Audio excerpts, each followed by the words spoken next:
Welcome back to our channel brain board. इस video में हम बात करने वाले हैं एक बहुत ही interesting chapter lines and angles, रेखाएं एवं कोण। हम आपको बताएंगे lines, line segment, ray, angles, supplementary angles, pair of line. थाम के बैठिए। लाइंस से ही हम स्टार्ट करते हैं। पहले लाइंस के बारे में आपको बताते हैं लाइन क्या होता है। देखिए, रेखा मतलब लाइन ऐसा फिगर होता है जिसकी सिर्फ लंबाई होती है, जिसकी सिर्फ लेंथ होती है, कोई ब्रेथ। दूसरे शब्दों में समझना चाहें तो इसका कोई एंडिंग पॉइंट नहीं होता। हमारी ए बी जो है ये एक लाइन है, ठीक है। अगर हम इसको जब भी कोई क्वेश्चन लगाएंगे और हमें उसमें ए बी लाइन दिखाना होगा तो उसको हम कैसे उसको हम सिंबलाइज करेंगे, तो उसको हम इस तरीके से लिखेंगे ए बी और उसके ऊपर इस तरीके से एक सिंबल बनाते हैं जिससे पता चले कि ए बी लाइन। करते हैं रे, किरण क्या होता है। लाइन से रिलेटेड ही है किरण, ज्यादा कुछ हार्ड नहीं इसमें, बस इतना चेंज है। लाइन में हमारे दोनों तरफ कोई एंडिंग पॉइंट नहीं होता है। रे में क्या होता है, इसका एक एंडिंग पॉइंट होता है। इसमें जो वन साइड होता है वो एंडिंग पॉइंट होता है, other side no ending point.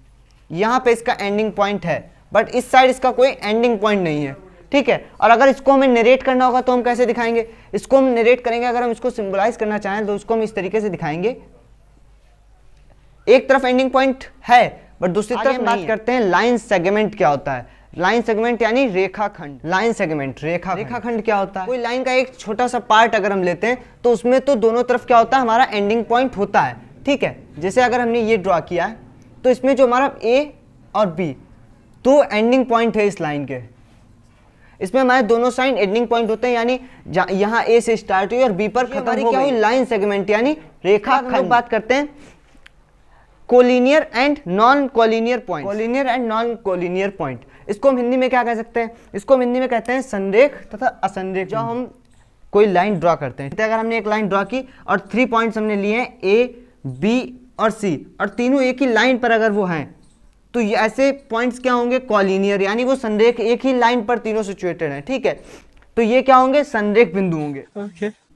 तो क्या अब ये लाइनियर है, एक लाइन पर है तीनों, नहीं है ना, ये तीनों एक लाइन पर नहीं है। तो ये क्या होंगे, ये हमारे होंगे नॉन कॉलिनियर। कॉलिनियर पॉइंट से यानी संरेख बिंदु, ये है संरेख और ये असंरेख बिंदु, क्योंकि ये एक रेखा पर नहीं है। आगे आपको हमने बता दिया कॉलिनियर और नॉन कॉलिनियर पॉइंट्स। इसके बाद हम बात करते हैं non intersecting line. Intersecting and non intersecting line की हिंदी क्या होती है, इनको हम लोग हिंदी में कहते हैं प्रतिच्छेदी या अप्रतिच्छेदी रेखा। प्रतिच्छेदी रेखा और अप्रतिच्छेदी रेखा है। देखिए, जब हम कोई एक से ज़्यादा लाइंस ड्रॉ करते हैं, ठीक है, मान लिया हमने एक से ज़्यादा 2 लाइंस ड्रॉ की है, ठीक। अगर हम उन दोनों लाइंस को ड्रॉ करें और वो आपस में इंटरसेक्ट करें, यानी एक के ऊपर से दूसरी लाइन निकले, एक लाइन दूसरी लाइन को काटे, तो वो कैसे होंगी, इंटरसेक्टिंग लाइन खींचती है, ठीक है। ठीक, इस लाइन का नाम मान लिया हमने ए बी है, ये एक लाइन खींची जिसका नाम क्या है, ए बी, ठीक। और हमने एक और दूसरी लाइन खींची है जो कि इसको ठीक बीच से कट करते हुए जा रही है और इसका नाम क्या है, सी डी। तो ये लाइन जब एक दूसरे को कट कर रही है, इसका एक इंटरसेक्टिंग पॉइंट बनना है, तो इसको हम क्या कहेंगे, इंटरसेक्टिंग लाइन। पॉइंट को हम क्या नेम देंगे, इसको हम कहेंगे इंटरसेक्टिंग पॉइंट। ये होगा प्रतिच्छेद बिंदु, इंटरसेक्टिंग पॉइंट। और ये जो लाइंस होंगी ये एक दूसरे को इंटरसेक्ट कर रही है, इसलिए ये क्या कहलाएंगी, ये कहलाएंगी इंटरसेक्टिंग लाइंस। ये प्रतिच्छेदी रेखाएं कहलाएंगी। प्रतिच्छेदी रेखाएं क्या होंगी, इसमें हम लोग जब 2 लाइंस ड्रॉ करें तो ये एक दूसरे को इंटरसेक्ट नहीं करती है, एक दूसरे को प्रतिच्छेद नहीं करती हैं।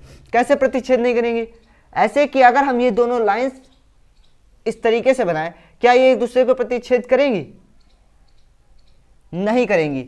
और बल्कि अगर हम इस लाइन को कितना भी बढ़ा लें, आगे एक दूसरे को कभी भी प्रतिच्छेद नहीं करेंगी। क्यों नहीं करेंगी, क्योंकि ये हमने जो है पैरेलल खींची है एक दूसरे के, तो ये एक दूसरे को कभी इंटरसेक्ट कर ही नहीं सकती। इस तरीके की रेखाओं को हम क्या कहेंगे, अप्रतिच्छेदी रेखा, जो एक दूसरे को इंटरसेक्ट नहीं करती है। नया टॉपिक उठाते हैं एंगल। एंगल का मतलब समझते हैं आप लोग, एंगल मतलब कोण। अब ये क्या होता है, ये क्या भला है, जब हम लोग लाइन की बजाय एक रे यानी एक किरण खींचते हैं, ठीक, एक किरण हमने ड्रॉ की, अब यहां से इस पर एक उसी बिंदु से 2 दूसरी किरण निकली है, ठीक।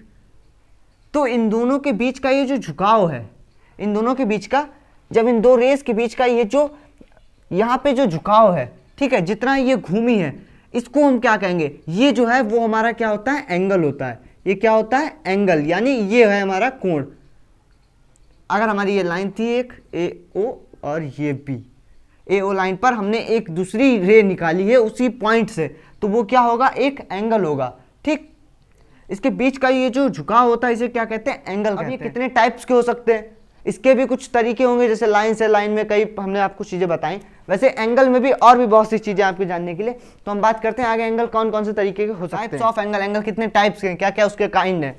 तो देखिए पहले टॉपिक में हम बात करते हैं लाइन्स एंड एंगल्स में टाइप्स ऑफ एंगल्स का हम पहला पार्ट उठाते हैं, एक्यूट एंगल, हिंदी में न्यून कोण। इस एंगल में क्या होता है, जो हम लोग कोई एंगल ड्रॉ करते हैं और वो एंगल जो हमारा 90 डिग्री से कम होता है, ठीक। ये अगर हमने एक एंगल ड्रॉ किया है, ठीक, और अगर ये 90 डिग्री से कम है, अब कहेंगे आप 90 डिग्री कितना होता है, 90 डिग्री तब बनेगा अगर हम इसकी मेजरमेंट यहाँ से जस्ट ऊपर लगाते हैं और बिल्कुल सीधे, तो ये बनता है हमारा 90 डिग्री एंगल। लेकिन ये एंगल हमारा जो AOB है ये 90 डिग्री से कम है, तो ये कितना होगा, ये होगा एक्यूट एंगल। तरीके से इसको लिख सकते हैं कि अगर एंगल 0 डिग्री से बड़ा हो, ठीक है, और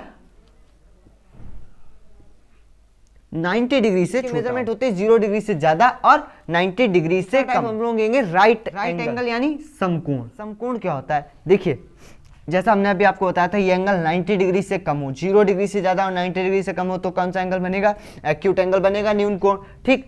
लेकिन अगर इसकी मेजरमेंट हम बढ़ा करके 90 डिग्री पर ले आते हैं, मेजरमेंट अगर ठीक 90 डिग्री हो जाए, तो ये एंगल कौन सा एंगल होगा, ये एंगल अगर मेजरमेंट पूरी 90 डिग्री हो जाती है तब हम इस एंगल को कहेंगे राइट एंगल, यानी 0 से ज्यादा और ना 90 से ऊपर वाला, ना 90 से मतलब ऊपर होगा तो भी वो राइट एंगल नहीं है और 90 से अगर कम होगा तब भी राइट एंगल नहीं है, एग्जैक्ट 90 डिग्री होगा तभी राइट एंगल बनेगा, समकोण बनेगा।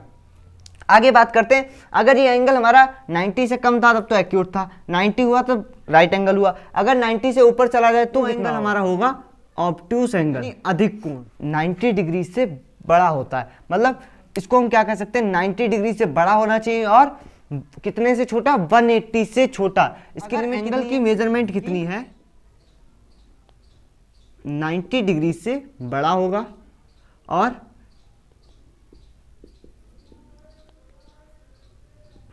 180 डिग्री से छोटा होगा। ये एंगल हम बढ़ाकर 180 पे ही पहुंचा दें, ये एंगल हमने बढ़ा करके पहले यहाँ से घुमाया था, एक्यूट एंगल था, ऊपर बढ़ाया 90 पे आया, तो उसके बाद बढ़ा तो ऑब्ट्यूस एंगल हुआ। लेकिन जब ये पूरा इधर लेट गया और ये पूरा जब लाइन बन गई तब ये कौन सा एंगल आ गया, अब हमारा जो ये आ गया इसकी मेजरमेंट है हमारी 180 डिग्री, ठीक है। तो 180 डिग्री जब इसकी मेजरमेंट आ गई, अब हम इसको क्या कहेंगे, ये है हमारा straight angle.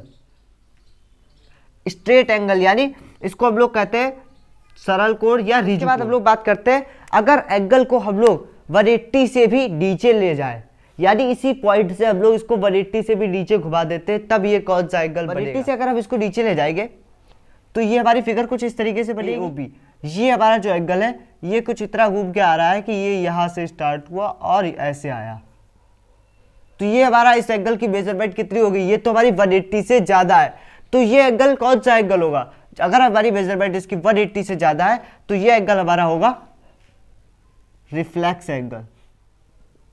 Reflex angle, reflex angle यानी इसको हम कह सकते हैं, रिफ्लेक्स एंगल को हम लोग हिंदी में कहते हैं प्रतिवर्ती कोण।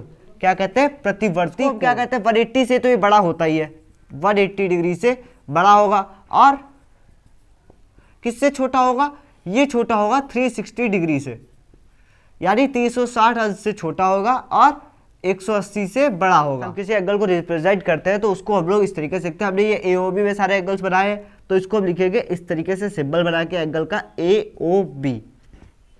ये किसी एंगल को लिखने का तरीका होता है कि किसी एंगल को लिखेंगे अगर हम लोग कोई क्वेश्चन में तो इस तरीके से इसको और ज्यादा घुमाते हैं, मान लिया हमने इसको घुमा के सीधे यहाँ तक ले गए और ये यहीं पर पहुंच गया जहां से स्टार्ट हुआ था, तो हमारा कौन सा, हमारा एंगल की मेजरमेंट हो जाएगी 360 डिग्री। और 360 डिग्री का एंगल कितने, 360 डिग्री के एंगल को हम लोग क्या कहते हैं, इसको हम लोग कहते हैं कंप्लीट एंगल। कंप्लीट एंगल यानी संपूर्ण। कैसा होता है, इसमें मतलब जो हमारी मेजरमेंट है वो एग्जैक्ट कितनी होगी, 360 डिग्री होगी।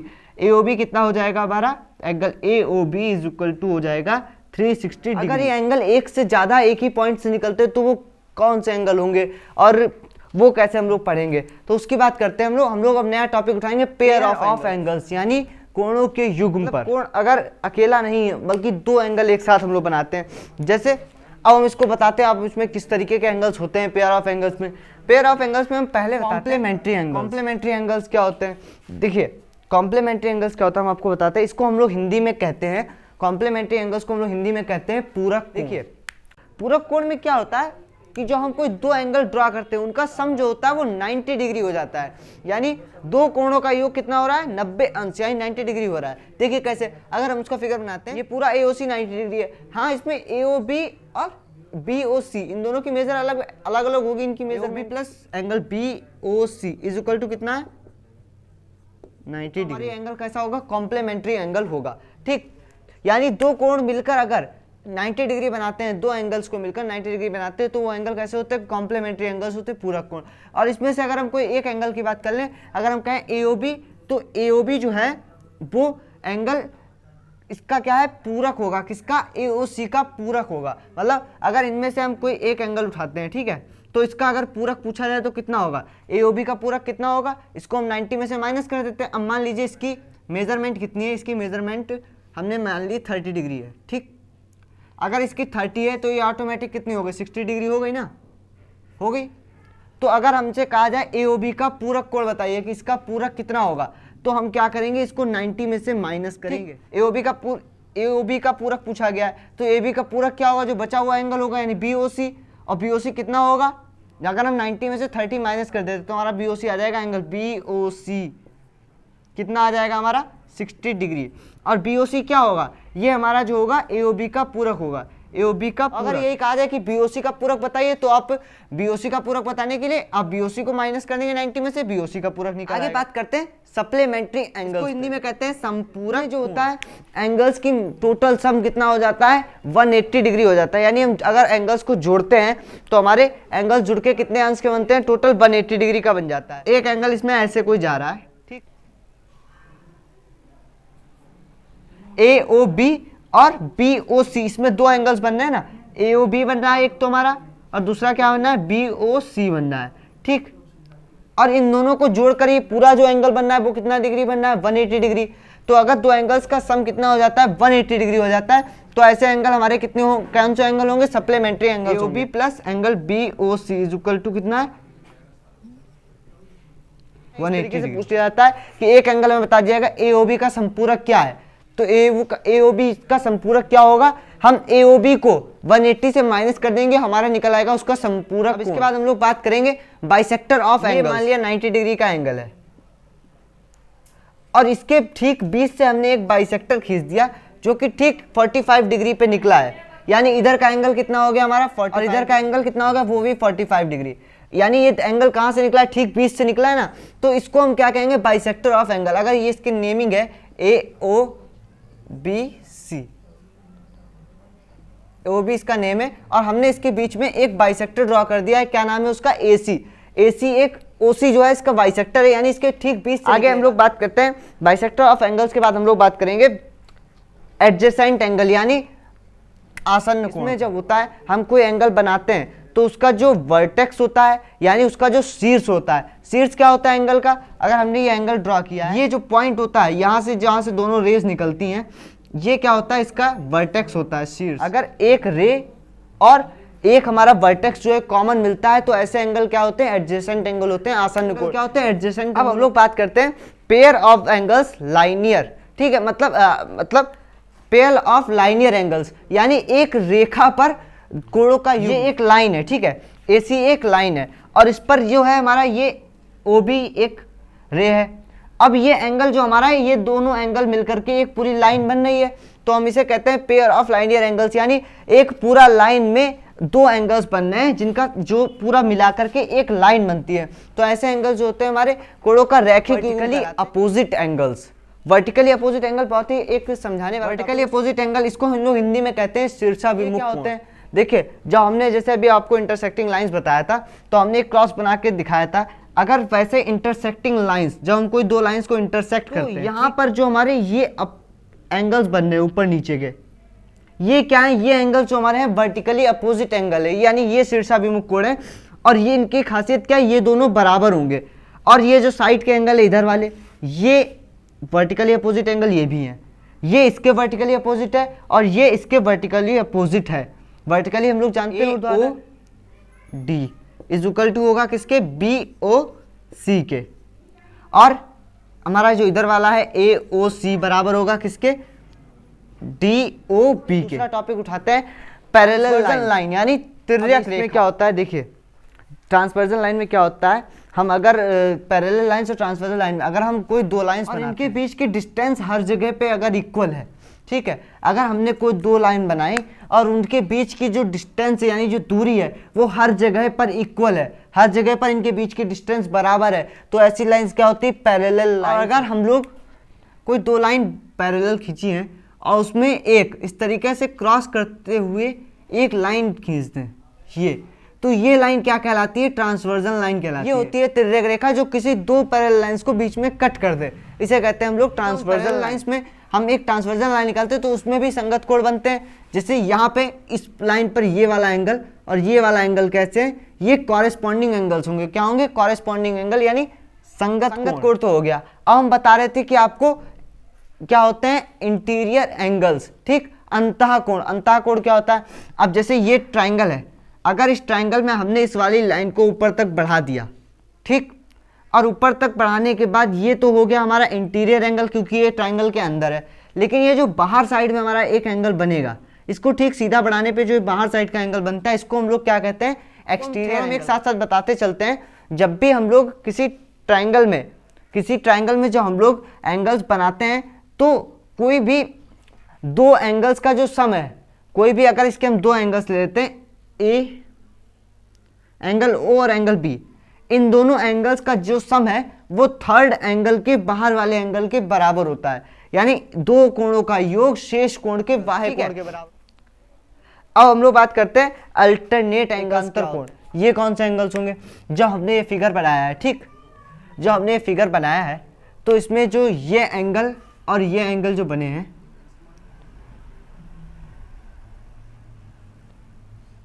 ये वाला एंगल और ये वाला एंगल, ये दोनों जो हमारे एंगल्स बने हैं इनको हम कहते हैं अल्टरनेट इंटीरियर। ये वाला और ये वाला एंगल ये हो जाएंगे अल्टरनेट एंगल्स। अल्टरनेट एंगल्स का सम कितना होता है, 180। अल्टरनेट इंटीरियर एंगल्स पे बात कर ले, एकांतर अंतः कोण, वो क्या होते हैं, एकांतर अंतः कोण वो होते हैं जब ये एंगल और ये एंगल, ये दोनों क्या होते हैं, इनकी खासियत क्या होती है, ये दोनों बराबर होते हैं। सिर्फ ये वाला एंगल ही नहीं बल्कि ये वाला और ये भी अल्टरनेट इंटीरियर एंगल। तो हमने इस पूरे बेसिक की वीडियो में हमने आपको क्या क्या बता दिया। हमने पहला टॉपिक उठाया था पेयर ऑफ एंगल्स, ठीक है, पेयर ऑफ एंगल्स में हमने आपको बहुत सारे एंगल्स बताए, complementary angle, supplementary angle, adjacent angle, ठीक है, और उसके बाद हमने अपोजिट एंगल भी बताया आपको, एडजेसेंट एंगल बताया, और उसके बाद parallel lines and transversal line में हमने आपको पैरेलल लाइंस बता दी, ट्रांसवर्सल लाइन क्या होती है वो बता दिया, corresponding angle, exterior angle, interior angle, alternate angle और अल्टरनेट इंटीरियर एंगल क्या होते हैं, ये सारे एंगल्स बता दिए। अगर आप ये पूरा वीडियो बेसिक का अच्छे से समझ लेते हैं तो आगे जो भी एक्सरसाइज हम लोग लगाएंगे इस चैप्टर की, वो एक्सरसाइज ही बहुत ही आसानी से लग जाएगी, क्योंकि जितना बेसिक स्ट्रांग होगा एक्सरसाइज बहुत ही आसानी से लग जाएगी। तो आगे अगली वीडियो में हम लोग मिलेंगे एक्सरसाइजेस के साथ। ये वीडियो यहीं पे फिनिश करते हैं। वीडियो में अगर आपको सब कुछ समझ में आया तो वीडियो को लाइक करें, चैनल को सब्सक्राइब करें और ज़्यादा से ज़्यादा वीडियो को शेयर करें।